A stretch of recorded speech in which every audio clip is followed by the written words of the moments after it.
across Australia, the wheels of industry turn 24 hours a day, 7 days a week.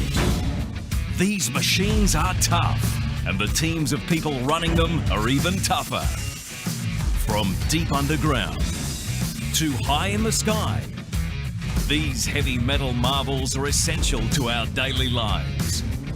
But what happens when these massive machines break down? Teams of mechanics, engineers, fitters and boilermakers step up to battle against tight deadlines in some of the harshest working environments on the planet. Doing the vital repair work to keep these heavy metal wonders of industry alive.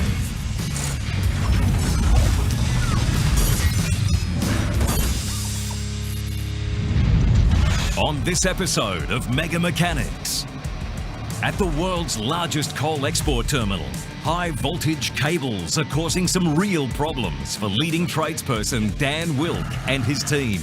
There is 6,600 volts running through this cable. A shutdown is ordered, but before anything is off the ground, there's an issue. We've come into unexpected dramas that we hadn't allowed for. Big Bulldozer rebuilds have the heat on Shane Johnson to stay on track at the Hastings Deering mine shop in Mackay. When's the pressure on? When the customers failed another track. Bringing these mega machines back to new takes temperature and tools to the extreme. So we've got basically an overgrown MIG welder. And at the New Ackland coal mine, solving the problems that keep the wheels in motion is the job of the breakdown crew. We can get something very minor to something very major. Every day is different. The team receive constant calls for help to make sure the mine's mighty machines stay on the move. This one here, we've got a coolant leak. Ian Parry has alarms sounding and a train weighing in around 130 tonnes raised in the air. We can't get the framework down, so something's not married in properly. He needs to get rolling and remove a motored wheel set, but safety is the number one concern.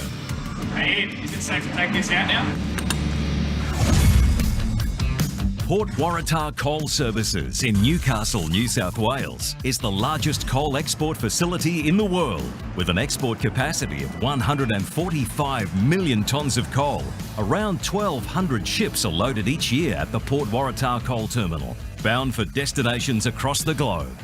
Being the number one global leader requires ongoing preventative maintenance, led by Superintendent Ross Van Dyke.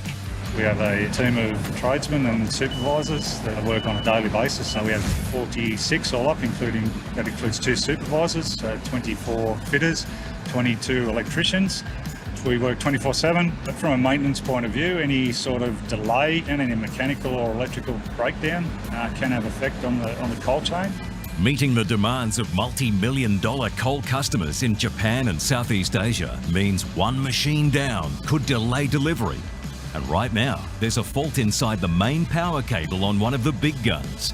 Reclaimer 411 is heading in for a super-sized service, and electrical specialist Daniel Wilk is on the front line. The reason we're changing this cable is the fibre optic core has failed inside the cable, which is important because these machines are autonomous and they need to communicate with each other, and without that fibre optic cable we can't do that. Repairs of this magnitude take months of planning and cost hundreds of thousands of dollars. But the advanced technology that these bucket wheels need to function cannot be compromised. The job schedule will mean 10 days of shutdown, which has a huge cost in lost productivity. So the decision has been made to capitalise on this time and also repair fatigue damage on the cable reeler. Each bucket wheel reclaimer has its own cable reeler, responsible for winding and unwinding kilometres of high voltage cable as the machine moves around the yards. For this job, the cable will be cut and removed from the enormous 10.5 tonne rotating cable reeler, which will then need to be taken off-site, repaired, then returned for reconnection. The cable and cable reel have both been faithfully in service for more than 18 years, and today they're coming off this mega machine. To get the job started, it's time to hit the brakes, cut the power, and cut the cable. There is 6,600 volts running through this cable, and we've isolated everything and we've earthed everything ready for it to be disconnected in a safe manner. Cutting through high voltage cable with a power saw poses dangerous risks. Consequences from human error can be fatal. Dan's team of experts must sign on to a high voltage permit to give them authority access. Gav's about to cut the cable. We've got a power saw there ready to go.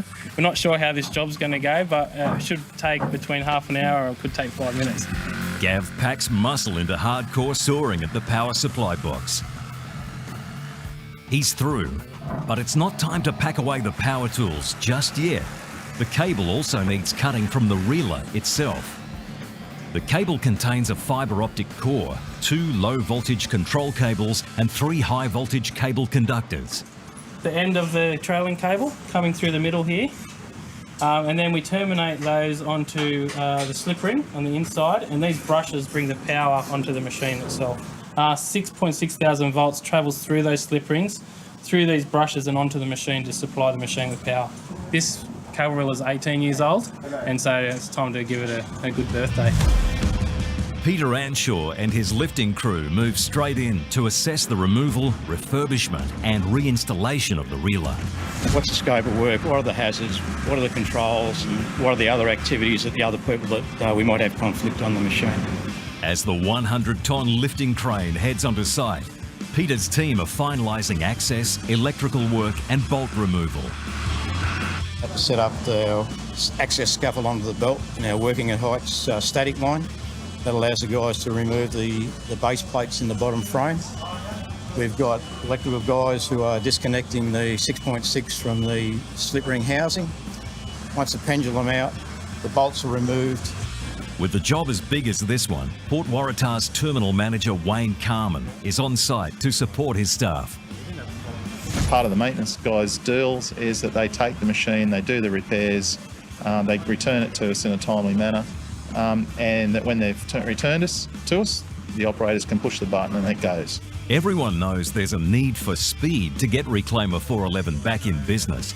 But for Wayne, there's only one priority. It's about making sure that we give the guys enough time to do it safely, in a controlled way, in a planned way, rather than put pressure on people. We don't do that. They know what's got to get done and we'll get an update. The question is now, are Peter and his crane crew good to go? At this stage, I can't see anything holding us up. But has Peter spoken too soon? 950 kilometres north of Brisbane is the coastal city of Mackay. Nicknamed the sugar capital of Australia, the region also benefits from a large mining operation in Queensland's central Bowen Basin. Home to the state's richest coal seams, with over 37 open-cut mines and 13 underground mines in operation. The recent spike in coal price has upped the demand for additional heavy machinery to work the mines. The Hastings Deering Mine Maintenance Workshop in Mackay is a massive service centre with 750 employees from trade specialists, part suppliers and support staff. Shane Johnson heads up the Track and Weld division. His team are specialists in the field and his workshop one of the busiest in the country. So tracks are what moves your dozer. They go on your track frame, so that's when your dozer's moving forward, they're gripping the ground and pushing your dozer forward or back. So they're a high wear product on the machine. They're in contact with the ground all the time, and you've got the whole weight of the machine being pushed by these one parts. So they're always getting worn in high corrosive or high abrasive conditions. In the workshop today, a Cat D11 dozer is in for an overhaul that begins with its tracks. The tracks on this 100-ton mega machine weigh over 6 tonnes each. Made up of 41 individual plates called shoes and 164 bolts, the track must be dismantled piece by piece for full reconditioning. The first step in the process is to get the shoes up on the press. On these bigger dozers, they can be almost a metre wide. The plates are either machined clean or an epoxy paint is applied to stop corrosion. The shoes are attached to the track chain, a series of massive links, each of which must be taken apart, cleaned, resealed, oiled and tested for leaks. 16 tracks a week are cleaned and reassembled. In a 7-day rotation, teams work shifts around the clock. It's the workshop that never sleeps. 40 hours in total for one track is the budget target. But if it's from a dozer that's been on a coal stockpile or salt water, there's extra machining and blasting needed to get the corrosion off, blowing it out to a 56-hour task. This makes Shane's job scheduling maintenance a constant juggling act. When's the pressure on? When the customer's failed another track and they need that track back to replace the one that's failed. Work on the shoes and chains of a dozer track takes several days of around-the-clock attention. But that's just a small portion of the hundreds of tasks to complete a full overhaul, which will see them out of action for 6 weeks. And the next component needs an unusual combination of fire and ice.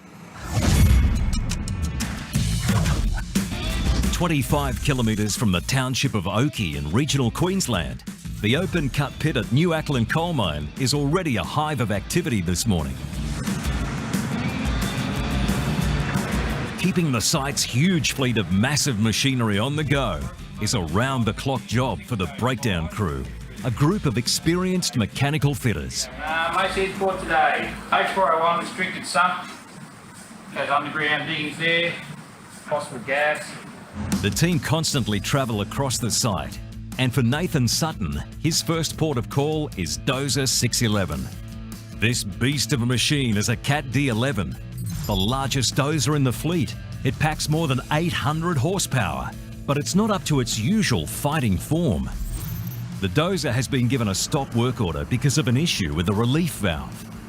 Relief valves are used to regulate pressure in the dozer's hydraulics. Too much pressure and the system could literally blow apart.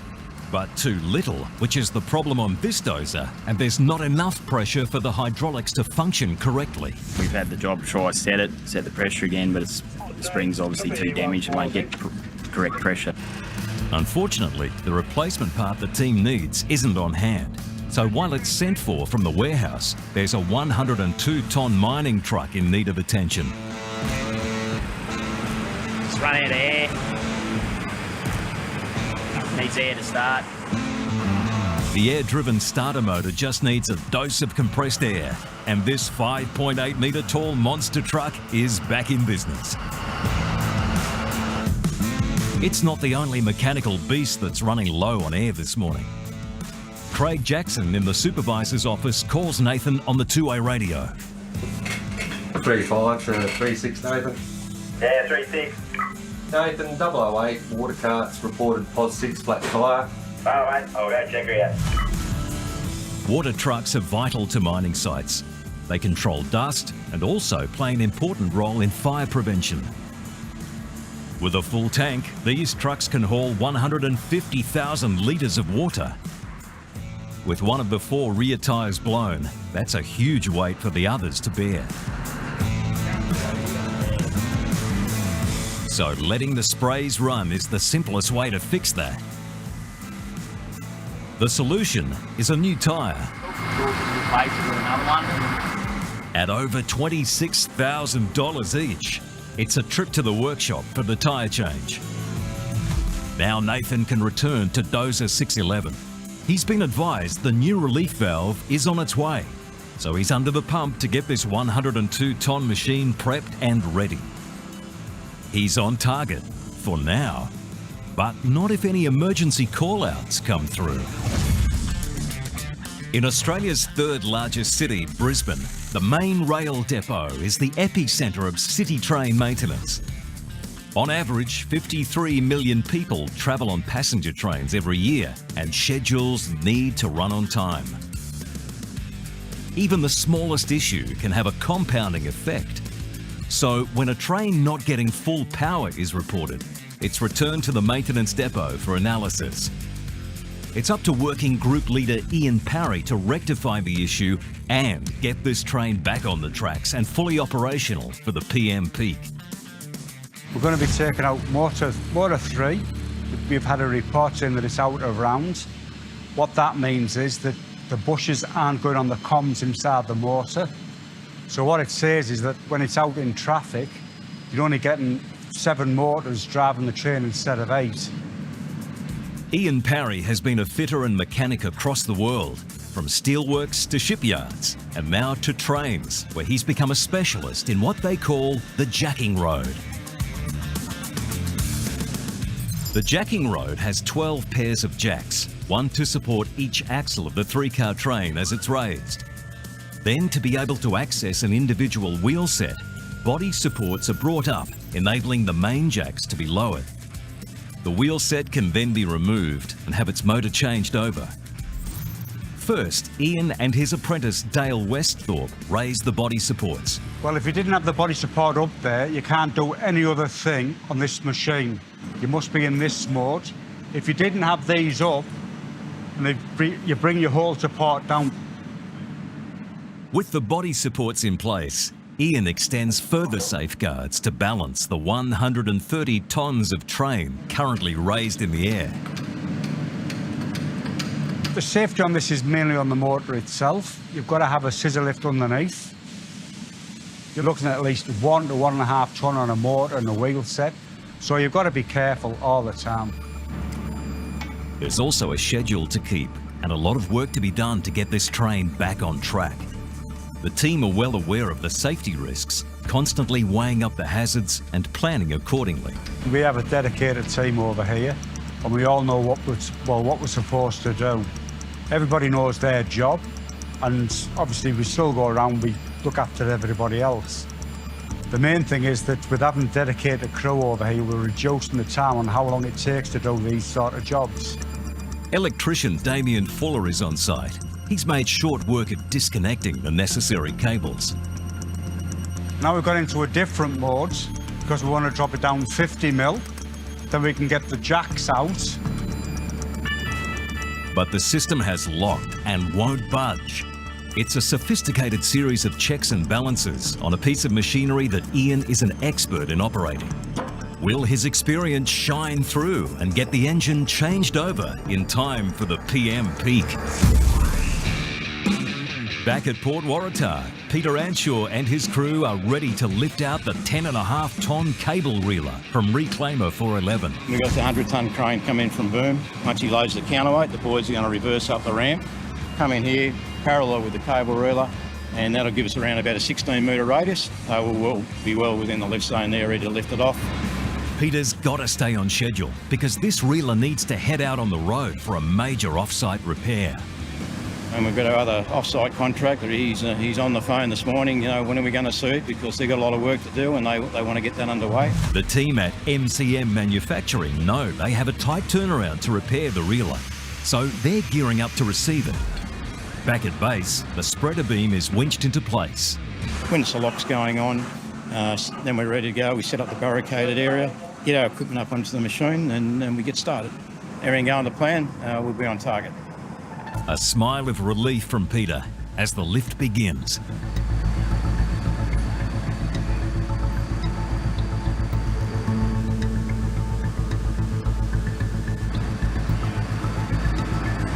But the crane driver signals a problem. We've come into unexpected dramas that we hadn't allowed for, and we started the lift. What we found, we had 3 corners of the cable reeler. It lifted with the crane. He reached his 10-tonne capacity. Hydraulic cylinders on the back of the crane required to stabilise the vehicle have paralysed Peter's plans. We can't get him up, we can't get him down, so we've come to a halt until the mechanic gets on site and hopefully gets us out of trouble. This is a disaster for Peter and his team. Their schedule is now way off track and time is ticking. Put us behind because we've got a crew in the workshop eagerly waiting for the cable reeler to turn up to get started. The delay has a domino effect. Jeff Gaddies is waiting to transport the reeler on his truck to MCM's fabrication workshop.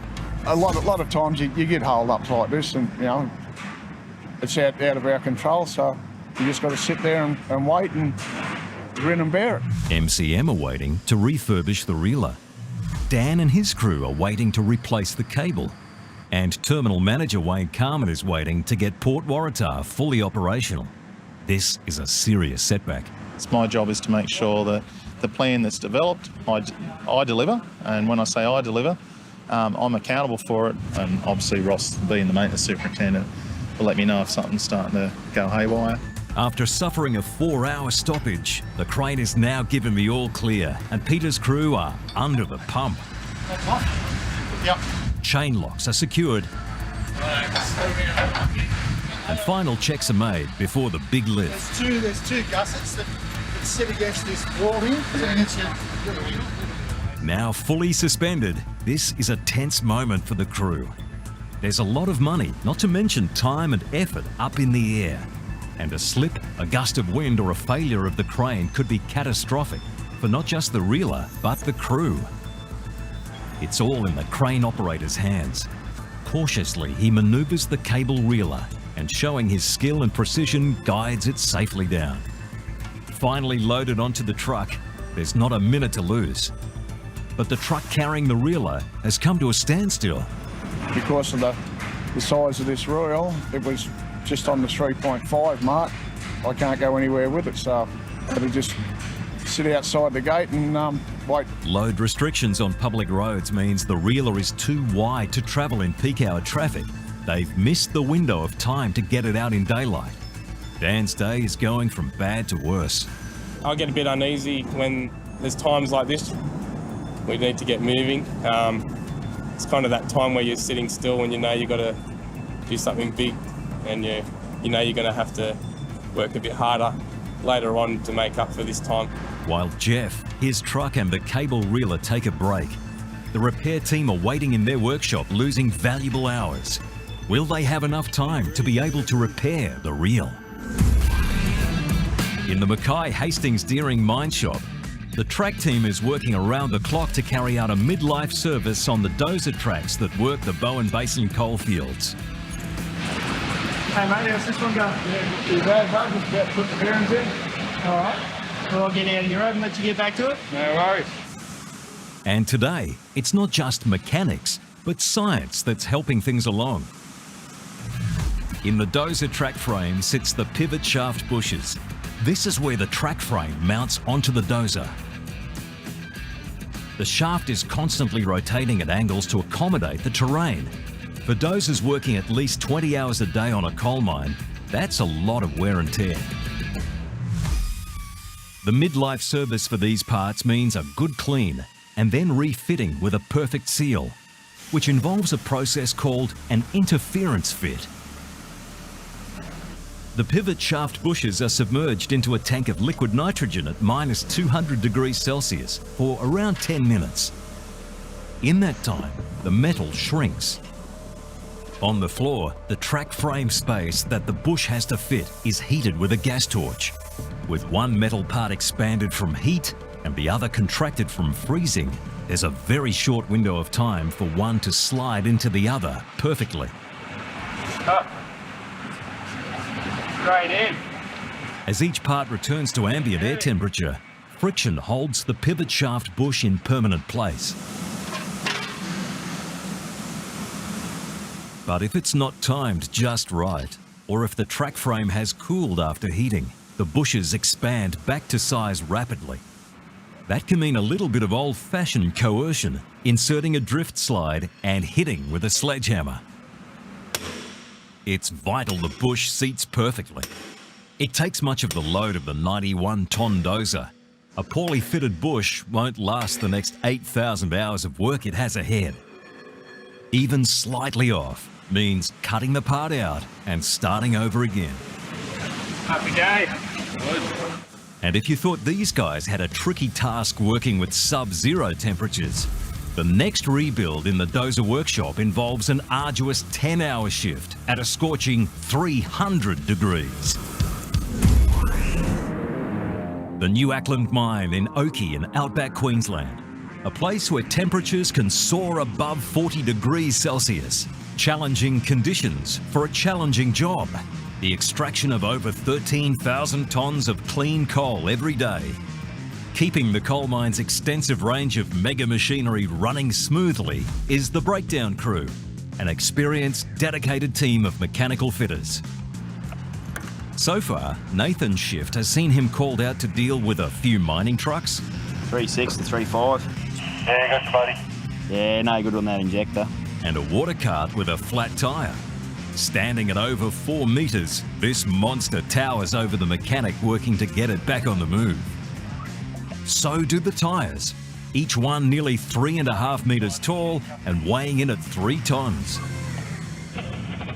One machine that's been a real attention seeker this morning is this 11-metre long hulk, a dozer with a damaged relief valve.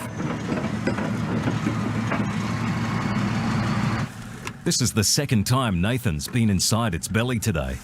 A replacement part has been ordered, and Nathan's racing the clock to get this 102-tonne dozer primed for the installation. Every working minute lost out in the pit means less production, so it's crucial to get this mighty machine rolling again as soon as possible. The new valves arrived, along with another mechanic, and with 2 on the job, this beast will hopefully be back in business before the shift ends. Elsewhere on the mine, Mark Garth from the breakdown crew has been called out to check on truck number 311. This one here, we've got a coolant leak. The header tank's got a leak on it somewhere. He obviously was on a break or was driving and noticed the coolant leak and pulled her in and called her up. It's a 4-metre climb to get up to the cabin. The gauge is showing empty. Maybe the operator hasn't seen any leak as such. Maybe he's just saw the gauge. When huge machines like this are operating in extremely hot conditions, it's better to be safe than sorry. Looks to be plenty of coolant. I'd say just got a faulty gauge. A quick inspection proves Mark right. Yeah, heaps of coolant. No problem. I'm probably just going to send it back to work and see how it goes. And with that, Mark heads off to another call-out. Safety is the #1 priority for Ian Parry and the team on the jacking road at the main rail complex. They're going through the final checks before removing a 1.5-tonne motored wheel set. You need people there to help you out and support you, and lifting things especially, a lot of heavy components. It's a complicated job, but one Ian Parry is a specialist in.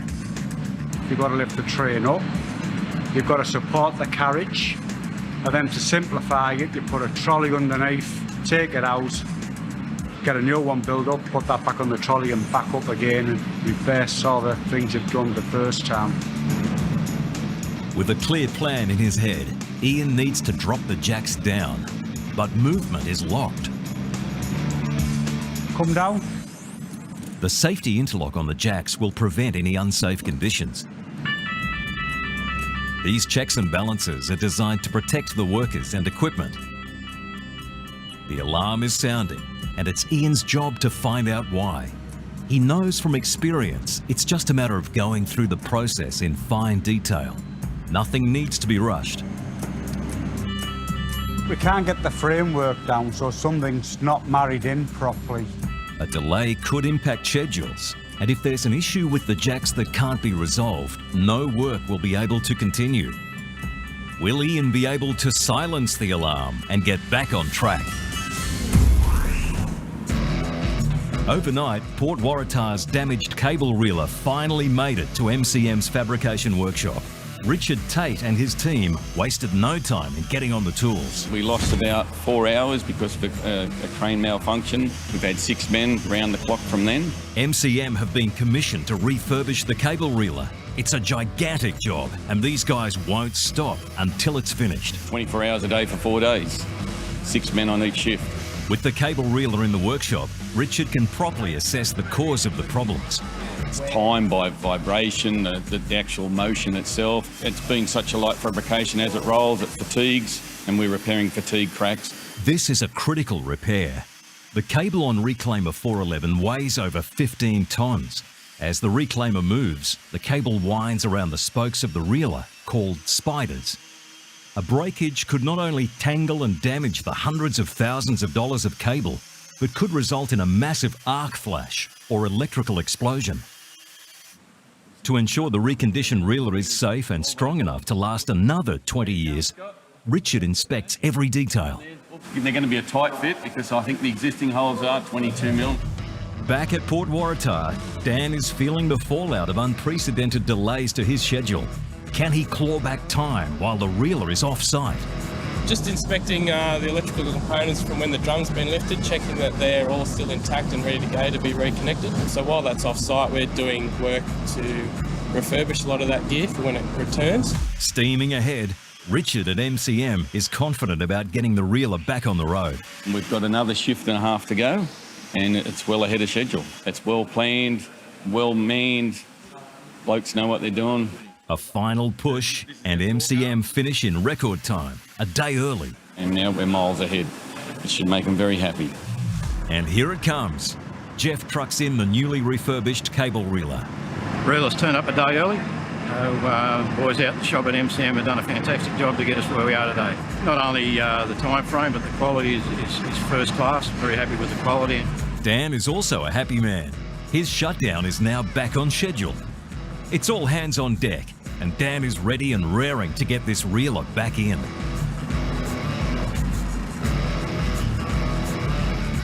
There's only 100 millimetres of clearance. It's a tight fit. 20 bolts secure it onto the machine, and the refurbished reeler is in. Overall, our job on the cable reelers, it's gone very well. All that's left to do now is wind on the cable and reconnect power. With such a straightforward task, what could possibly go wrong? At the Dozer track division of the mine shop, constant shift rotations means these bays are in action continuously day and night. Currently, they're tackling dozers due for their midterm service after working 8,000 hours on the coalface. The team must completely overhaul each machine. The next part for restoration is the idler, part of the undercarriage which bolts onto the front of the track frame and guides the rollers to line up the track with the load rollers underneath. The idler rotates constantly with the track as the machine moves, in operation day and night. The metal-on-metal fatigue from the track chains wearing against the idler takes its toll. The overhaul involves an arduous, sweltering process for both mechanic and machine. If the idler steel face is worn below 70%, it's hitting a softer, mild steel surface, which means a complete re-weld to build it back up to spec. An LPG burner is fired up to a heat of over 300 degrees. It's then applied at a constant rate to the surface for up to 10 hours. If the idler gets below a certain temperature, it'll actually start to crack the surface, and then we have to throw the idler away and start again. In the 30-plus degree tropics of Mackay, that constant heat is a concern for workers like Terry. They have to make sure they take fatigue breaks and stay well hydrated, always mindful of keeping hands well clear of that searing flame. With each rotation, the wire forms the base material for the weld and builds up the surface of the idler. We have a flux granule, so that pours on top and the weld's performed underneath that grain to keep any impurities out until it's cooled down, until we chip it off for the next weld run. Once the 10-hour weld is complete, the idler is put in a hot box to cool gradually. A midlife service also means a complete engine overhaul. The D11 Dozer engines weigh up to 4.5 tons. Depending on the state they're in, the engines are either reconditioned or a brand new one is dropped in. Once this is done, we'll put that next one. And just as one dozer heads back to the mines, another is being pulled apart and rolled into the workshop, ready for attention. It takes 8 people every day around the clock for 6 weeks straight to get one of these machines broken down, cleaned up, and back out to site again. It's a massive amount of manpower. But for the machine, it's now set to face another year working 20-plus hour days, pushing coal. At the New Ackland mine near Oakey, it's the start of another busy day. The breakdown crew are ready to roll. The main focus of this team is to quickly attend to breakdowns and solve the issues as fast as possible. But they do have other duties. We get a list of minor defects that we have to get to. Our day can involve us just going to fix a light bulb or wiper or something like that. or to a breakdown where tranny has failed and we may have to pull axles and tow it back to the workshop. We can get something very minor to something very major. Every day is different. Don't know what to get. Truck number 503 is his first call out.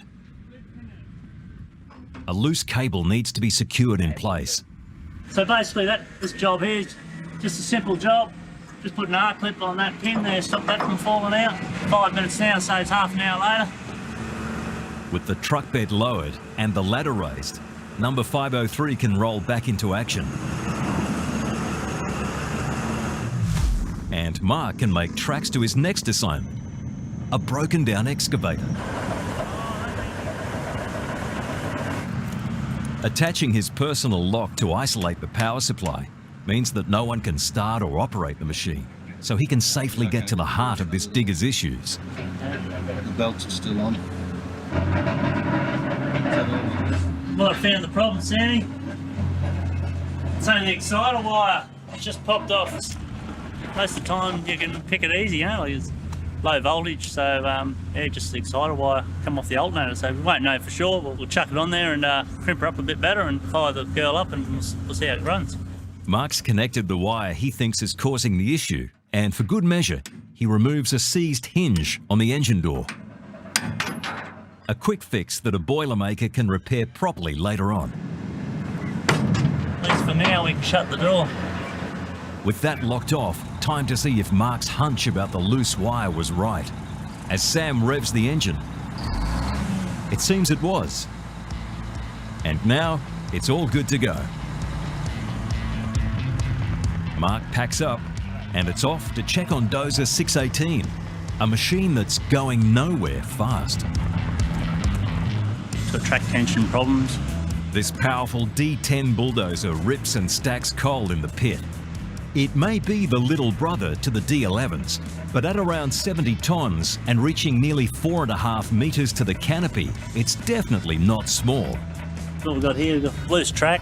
Boys have tightened it up last night and it's come down again. They've got a bit of grease into it last night and obviously it's got a problem internally there by the looks of it.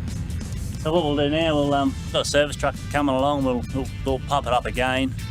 These machines are battered with tough conditions, but a bit of TLC from Mark and they've soon got a new lease on life.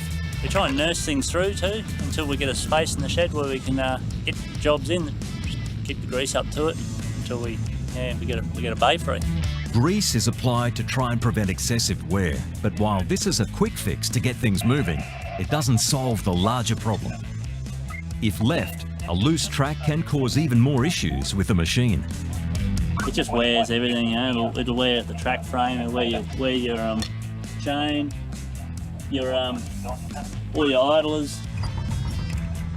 Looks like this beast of burden will need to be called into the workshop for extensive repair work. The safety warning alarm is sounding at the main rail complex in Brisbane. The sensors on equipment supporting more than 130 tonnes of rail cars have alerted the crew to an issue. The pressure is on Group Leader Ian Parry to work out what it is and how to solve it, so he can access a motored wheel set that needs to be removed. Are any of these lights out? Yeah, that's fine. Right, all right. Hopefully, the solution is as simple as replacing a slide. Coming up. Right, coming down. If Ian's solution has worked, he should be able to get the motored wheel set out and on the scissor lift. Right, try again, eh?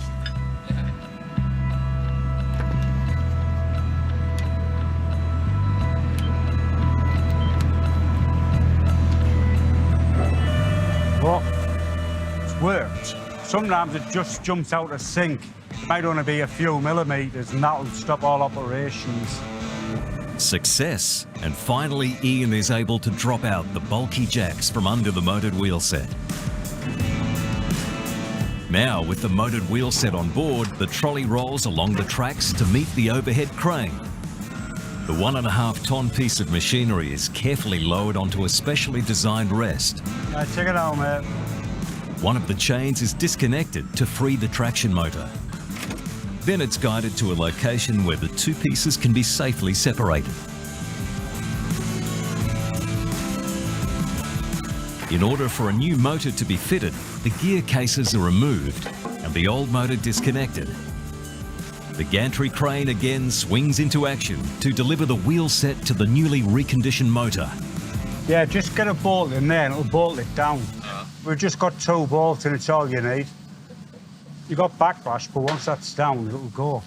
With the wheel set fastened to the motor, Ian checks for the all-important backlash. Got backlash in that. The team install a copper shim that's about 0.4 of a millimetre thick, which creates the space or backlash, opening up a small space between the gear teeth that allows for lubrication. Yeah, come down a little bit more, mate. Hopefully that should just line straight in. It's gone in. With a bead of silicone to ensure the gear case join is watertight, the motor and wheel set are ready to go back into the train, and in record time. But they're not out of the woods yet. Hang on, mate, do you want to put that thing in that bush? What's your feet? The 1.5 tonne wheel set and motor is transported back on the scissor lift, lined up precisely with its installation point and raised into position. Put a bit more, Dan. One bit more. The new traction motor is secured to the bogie of the train with a bolt through the reaction arm. This is what stops the motor from rotating on the axle and instead transfers the force to turn the train's wheels. Now secure, the main jacks can again be raised to take the weight and the scissor lift brought down so the undercarriage can be accessed. Ian, is it safe to take this out now? Yeah, of course it is, mate, yeah. Bolts tightened, electricals reconnected, and the team can celebrate a job well done. I think it's a sense of achievement that you've done a job and everybody's safe, they can go home safe. And it's like a bit of a buzz, it's an adrenaline rush. It really is an adrenaline rush. And I like doing a job properly. It's no surprise the train was back on track and ready to roll out with the rest of the fleet for the afternoon peak.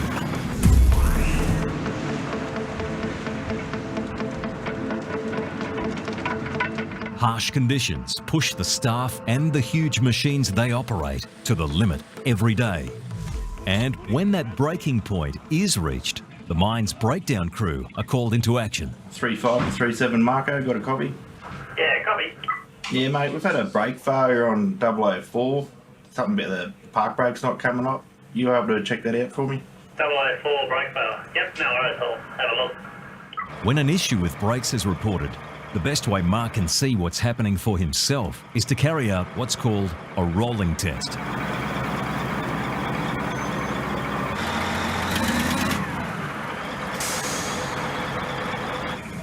It thinks the front brake lights are on, but they're not. It still rolls.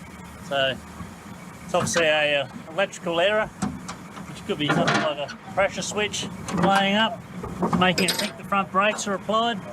Opening up the front cab panel, Mark inspects the cart's electrical system. Then heads down to check the brake lines. After scrambling under the truck's belly, searching for clues, and applying all the usual fixes, he can't uncover what's causing the issue. 36 to 35. Copy. Yeah, this 004 water cart doesn't appear to be a quick fix. Probably want it down the shed. I found a switch that looked to be unplugged, but that didn't fix it. It'll need a bit more investigation, this. The pressure is always on to find a fix, and fast. But there's only so much that can be done out in the pit. And Mark knows he's not always going to be successful. But after a short test drive, it looks like he can celebrate a win after all. Fixed. Maybe it was that plug. Back at Port Waratah, the pressure is on to get Reclaimer 411 online. Dan's crew are gearing up to finally get stuck into some heavy lifting, installing the high voltage cable. The cable behind us, it's 1.3 kilometres long. It's 10 kilos per metre, so it's 13 tonnes of cable. We've sourced this cable from Europe. It's taken 6 months to get here and cost nearly $500,000. Today is the pinnacle of the operation, but Dan's hopes of getting the job done on time may have just been cut short. They were unpacking the cable and we noticed that there was some damage. We've contacted the manufacturer and asked for direction on what we should do next. There's no backup option. and Reclaimer 411 cannot operate without it. At this late stage in the shutdown, a damaged cable is a catastrophe. We're waiting for Roger to come on site from Reece, who's going to give us some professional advice on what's required to repair the cable. High voltage fibre optic jointer Roger Devery arrives to inspect the cable. It's just outer sheath damage, so we're doing a vulcanised repair, so we'll take the outer sheath off, back to where the damage stops, then we'll be wrapping with vulcanising tapes that won't damage any of the internals of the cable, the power or the fibre optic side. With a cable repair pending, it's now crucial that Peter and his team stay on target. We've got some boys on the other side there that are setting up the cable ruler winch ready to wind the new cable onto the machine. Time to lock on.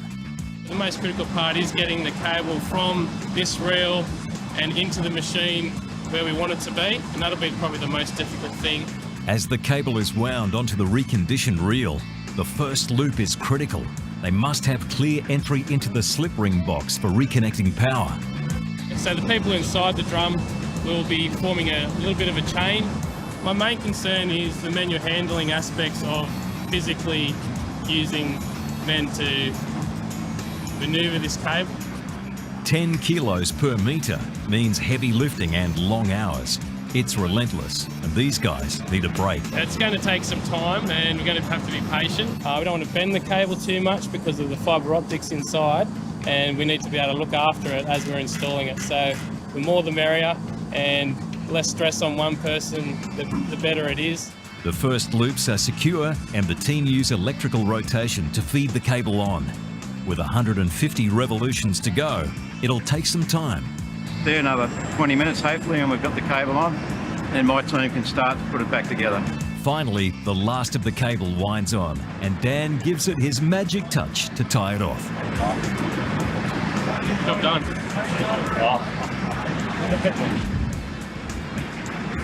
Happy. We've got the job done, and I'm pretty happy. Running under generator power to complete the connection, Reclaimer 411 does laps to bed in the cable. The beast is awakened. It's back to business, and the big boss couldn't be more proud of his team. This is just big stuff. So the guys take a lot of pride in it. They really do. There's a lot of pride in making sure it goes well. Nobody's hurt and it's on time. Port Waratah is a landscape of giants. And it's a place where the size and strength of mega machines is only matched by the skill and diligence of a team of mega mechanics.